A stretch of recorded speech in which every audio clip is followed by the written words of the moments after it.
Hello, Welcome back.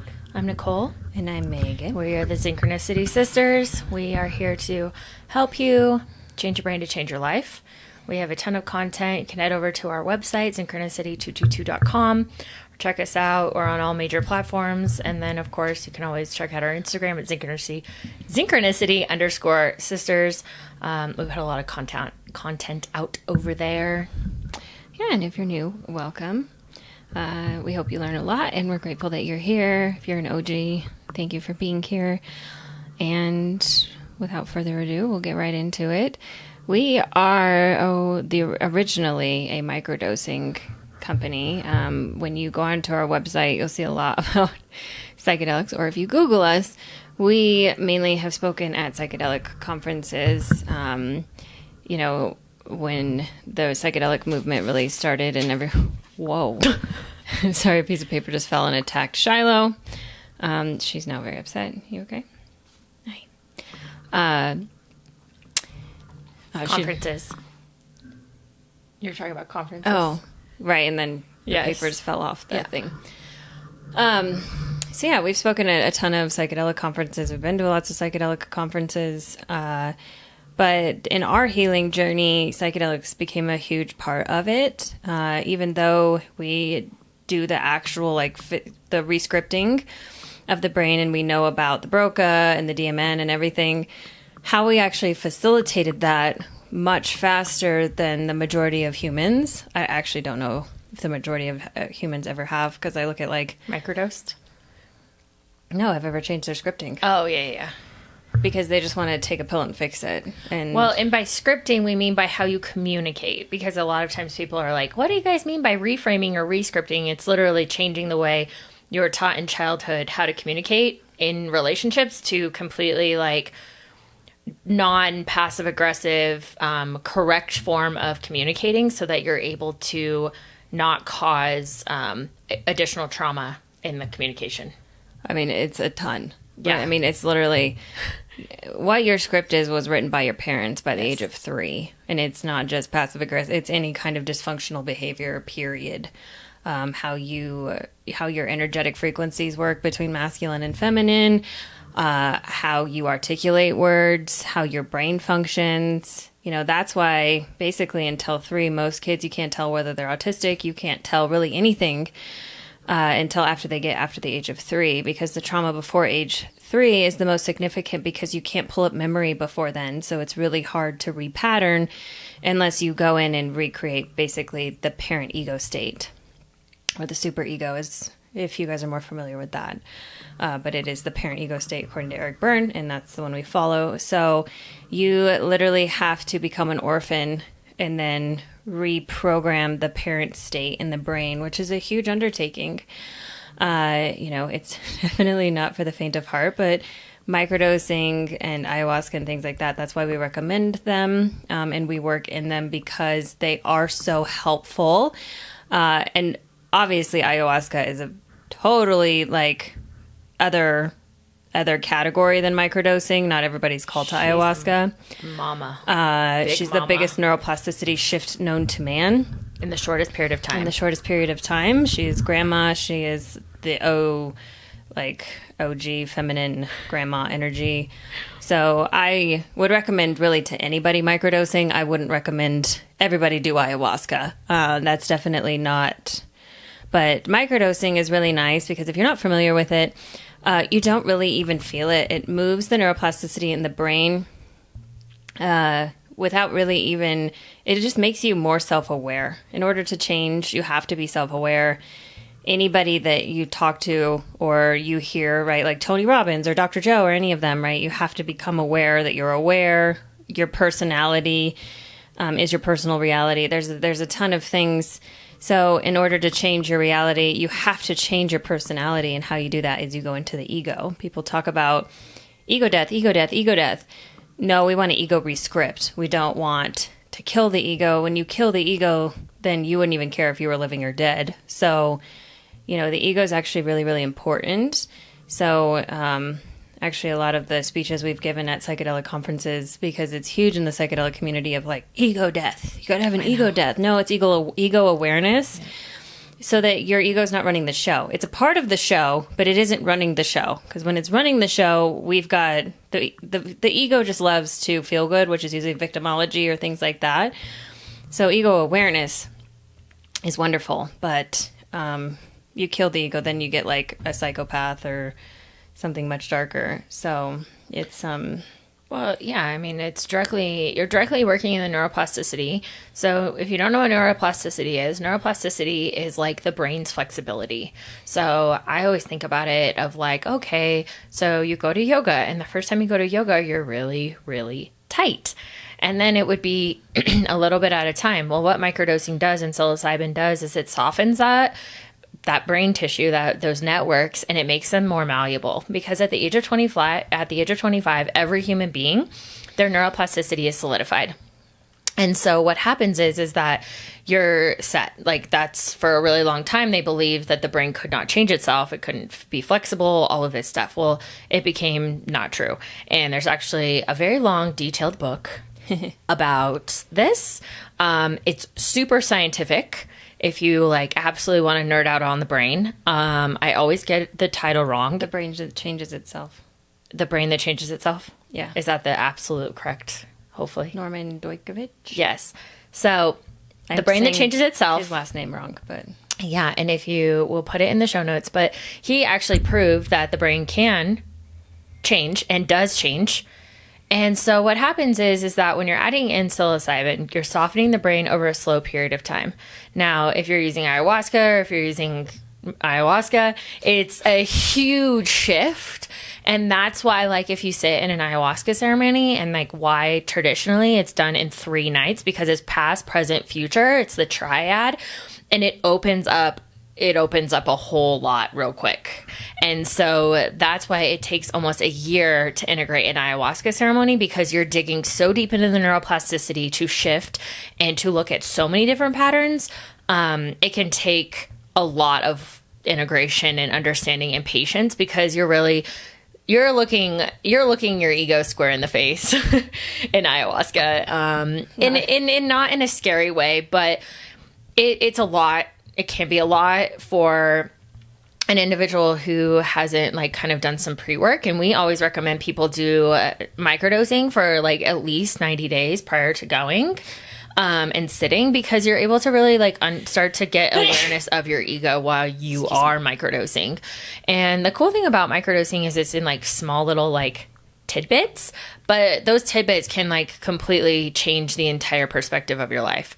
And so, and like Megan said, it's all about awareness. So when you start to realize, like for me, I know when I first started microdosing, everything fucking triggered me, and I was like, what is happening? And then I just realized that I had some serious like underlying trigger shit, and I was like super volatile with my emotions. And I was like, wow, like this is all a mirror, and I need to like look at this, because why is this bothering me? So in a lot of our clients, right, in the very beginning, they're like, oh, wow, I like realized like the sky is bluer, and like my hand, they like slow down almost. Mm-hmm. And so I think it's like, to me, microdosing, what it does is it like slows everything down, and you almost get like this like little like tidbits throughout the day of like your subconscious like triggers and like programming, where you're like, oh, I'd like to fix this and I would like to fix that. But then of course you have a choice to whether if you want to change it. And what we do is that's where Meg and I come in, and we assist and integrate and help our clients by recognizing these patterns and like, okay, you have OCD, or you have, I don't know, what's another good example of client, like things that we deal with clients?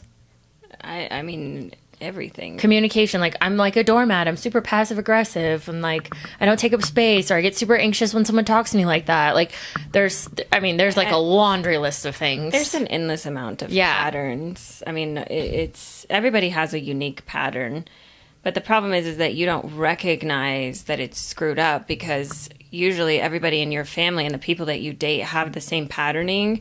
So you don't know what you don't know, and you don't understand like why you're dysfunctional. You just know like, I just keep doing the same thing over and over again. I mean, the majority of people are insane, and they don't even realize that, right? The definition of insanity is do the same thing over and over again and expect different results. Right. But you don't have anybody in your life that can sit there and say, well, this is the pattern that's causing this to happen in your life, and you continue, right? Like our mentor says, you either heal it or repeat it in relationships. You're basically dating the same person over and over and over again until you literally change your brain. Like when I finally changed my patterning, literally our mentor said to us, read this book, The Brain That Changes Itself, because this is what you have done. This is what you have accomplished. You're quite literally less than 5% of the population currently, because the majority of humans enter into their family lineage and they stay in the same patterning, not ever understanding why they're unhappy or why they, continue to repeat the pattern. So, for me, before I was even working with my mentor, I started microdosing and realized there's just so much more. And I think that's what microdosing really did, was open me up to realize oh, you can literally change anything. You can literally do anything. And then our mentor was brought to us and we were able to combine the two, which has just been unbelievably successful. Well, and I also want to counter argue this, because we've had a lot of people come to us and be like, oh, well, I don't need the framing. I just take the mushrooms. And I'm like, okay, but if you do not have it, so I think about it, there's a lot of pill culture in the world right now. And I want to talk about this because this is a huge part of oh, just take a microdose and it'll fix it. Oh, just take a microdose.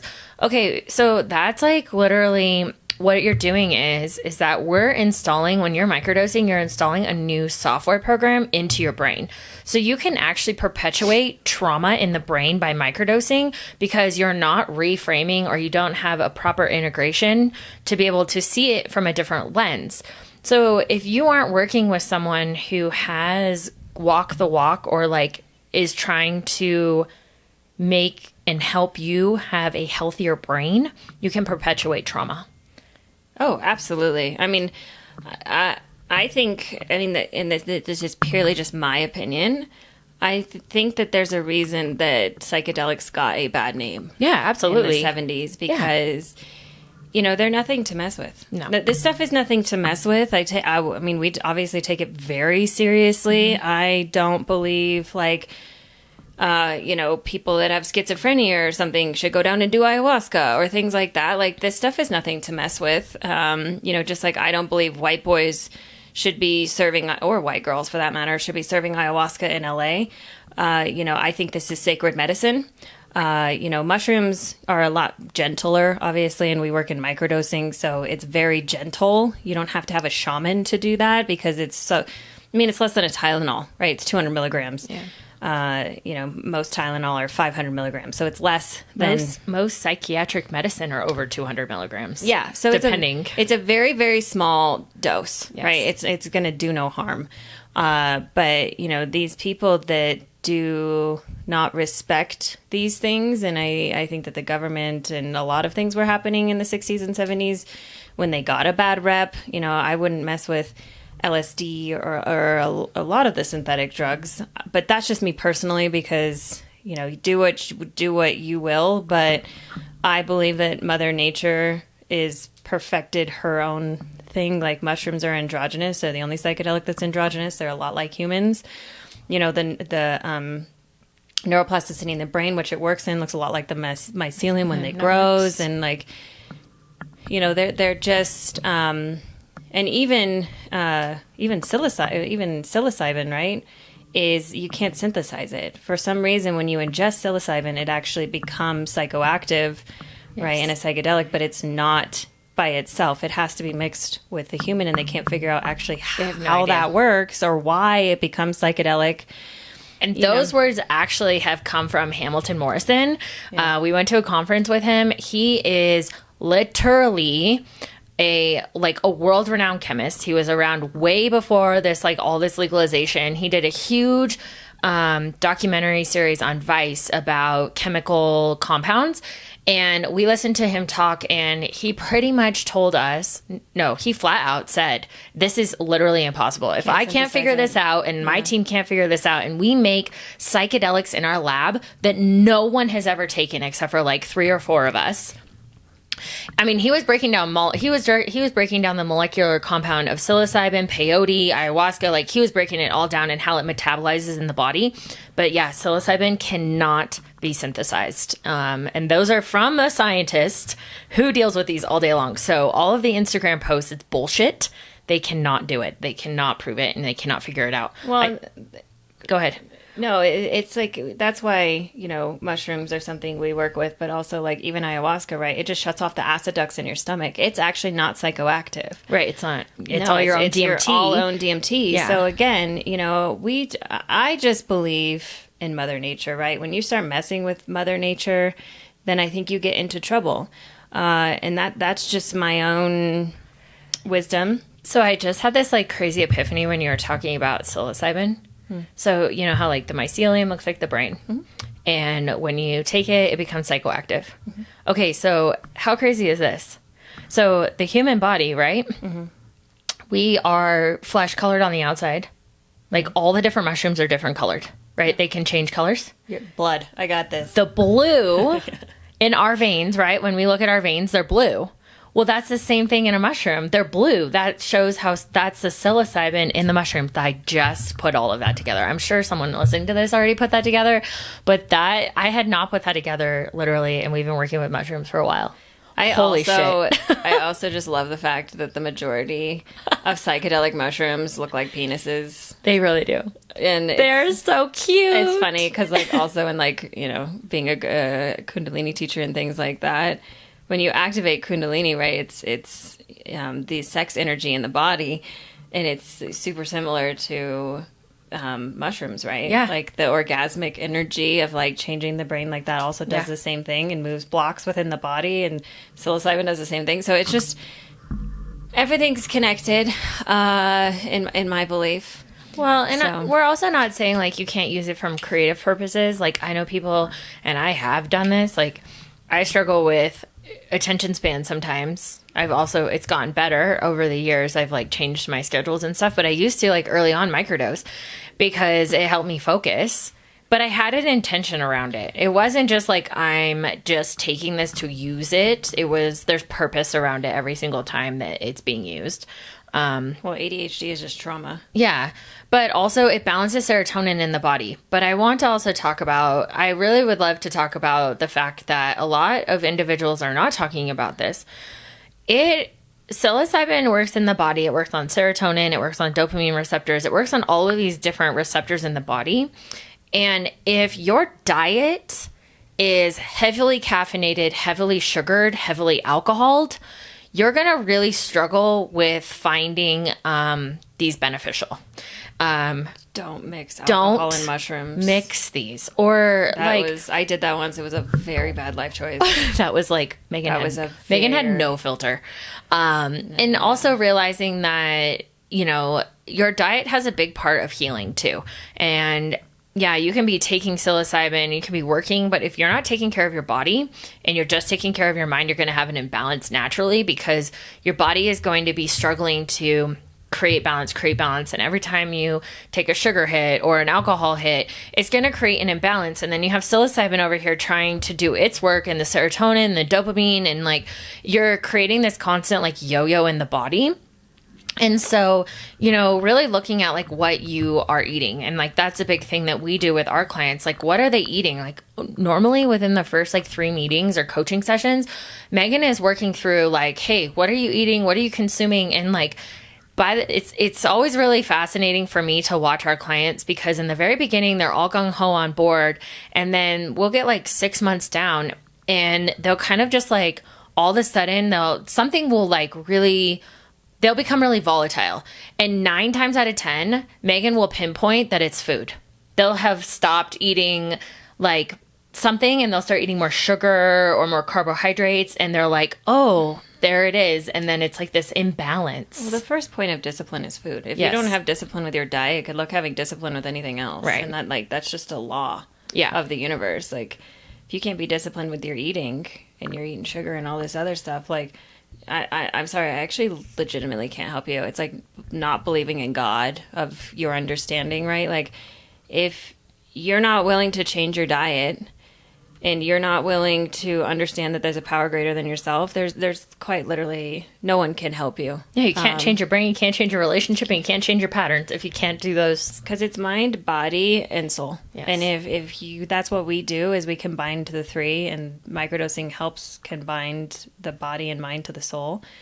And that's the connection that most people are missing in today's world. Yes, absolutely. And that's what microdosing helps facilitate, is really like God of your understanding, in my opinion. It reconnects that part of self. I think it reconnects everything, but you have to be willing to look at all three of them. But that was a crash course on microdosing. We do have a class, Microdosing 101. I did put it together. It is on our stand store. It's $27. Great place to start. If you have any questions, I go over all the history. Maria Sevilla, Oaxaca. I go into LSD. I do all the things. We talk about everything. If you have any curiosity, that class will most likely cover it for you. And if you're watching on YouTube, thanks for being here. If you're on Apple or Spotify, thanks for being here as well. Please rate the show. And I think that's it. All right. Until next time. Bye.